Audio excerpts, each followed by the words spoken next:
Hello, it's Jo from Emily Cat 176 again, and it's Wednesday, and that means another poem. My country.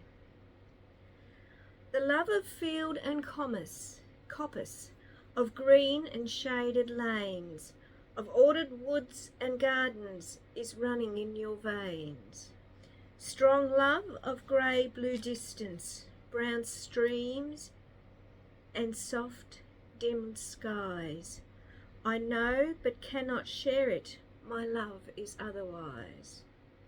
I love a sunburnt country, a land of sweeping plains, of ragged mountain ranges, of droughts and flooding rains. I love her far horizons, I love her jewelled seas, her beauty and her terror, the wide brown land for me. A stark, white-ringed bark forest, all tragic to the moon. The sapphire-misted mountains, the hot gold hush of noon. Green tangles of the bushes where lithe lianas coil, and orchids deck the tree-tops, and ferns the warm, dark soil.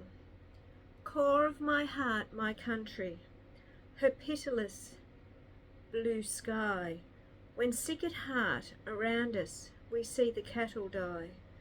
But then the grey clouds gather, and we can bless again the drumming of an army, the steady soaking rain. Core of my heart, my country, land of the rainbow gold, for flood and fire and famine she pays us back threefold. Over the thirsty paddocks, watch after many days, the filmy veil of greenness that thickens as we gaze. An opal-hearted country, a wilful, lavish land. All you who have not loved her, you will not understand. Though earth holds many splendours, wherever I may die, I know to what brown country my homing thoughts will fly. My Country by Dorothea McKellar. So I did an Australian film on Monday, and I'm continuing the Australian theme. Now this poem, a lot of people know the second stanza, I love a sunburnt country. And a lot of people think that's what the name of the poem is, I love a sunburnt country. It was written in 1904 and published in 1908 when Dorothea was 19 years old, and she was in London and she was homesick. And I can understand that. She was born in Dunnera, Point Piper, Sydney. She was a woman of independent means and she did travel a lot. And this is the thing with Australia. We all know if we want to see anywhere, we've got to travel. And I have travelled. I have travelled. Yes, I did the big trek over to England and Europe when I was in my 20s, and I've been to other places. Yes, we travel. So she had a summer cottage at Taranangua, I think you call it, Lovett Bay in Pittwater. This is all around Sydney. She was active in the Sydney literary scene in the 1930s, but unfortunately in later life she had ill health and spent the last 11 years of her life in hospital. She was honoured in 1968. She was appointed an officer of the Order of the British Empire. Now thankfully we don't do honours like that now, not with the British Empire. We hand out Australian honours now, as I think it should be. And she passed away in 1968. She was born in 1885 to 1968, and she got this honour in 1968. And Colour was her favourite poem, and that was read at her funeral service. So do you like that one? I have to admit, I can still remember going out that first morning, my travel companion and I. We went outside, we were staying in London, and we went out, and it was the light. The light was different. And we looked up at the sky and we said, what's with the light?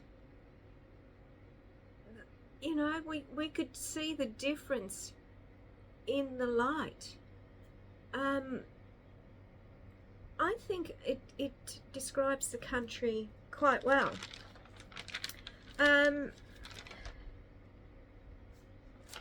She did spend that. A lot of people think that this was inspired, yes, by homesickness, but also she spent a lot of time on her brother's farms in Gunnedah, which is the northwest of New South Wales.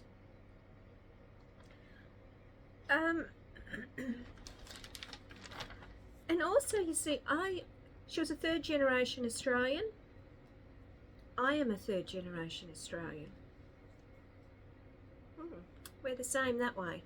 I don't think I could write a poem like this, but I am a third generation Australian.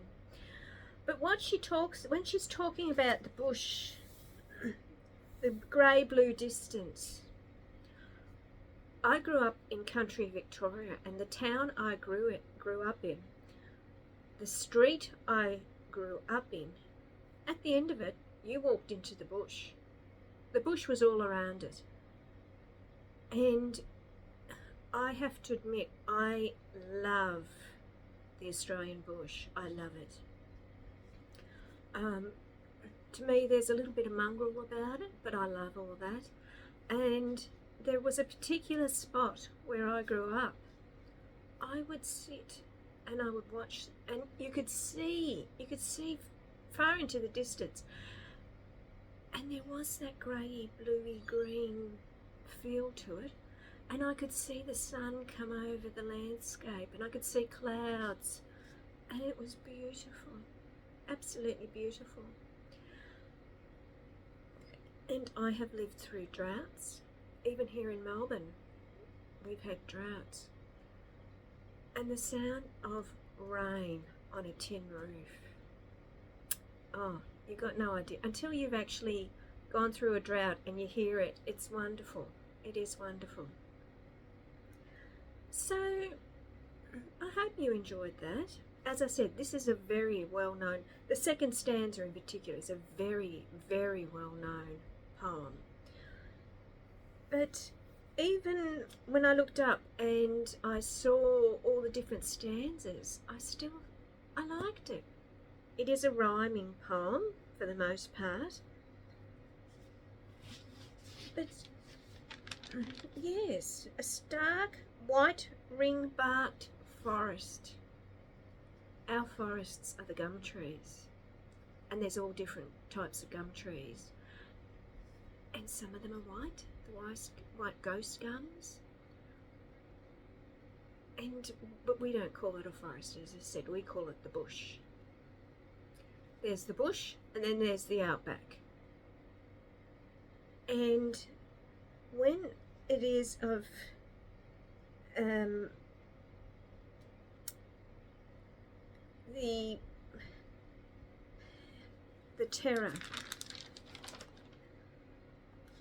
the terror to me is the outback.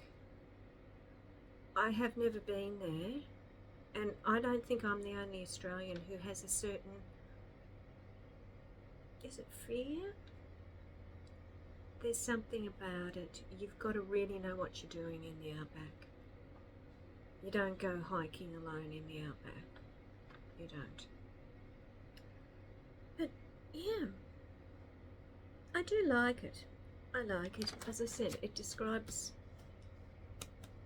well, core of my heart, my country. And this is my country. So, yeah. That's the poem this Wednesday. I'm not going to continue with just an Australian theme, but I just thought because I did the film on Monday, I just thought I would do this one on Wednesday. I am really enjoying looking at all these different poems. It's such a treat. So it will be something different next week. So enjoy the rest of your week. If you're in southern Australia, try and stay warm. We are in the middle of a cold spell in Melbourne, and it is cold. It is cold jumper weather. So yeah, I will see you on Friday. Okay, bye.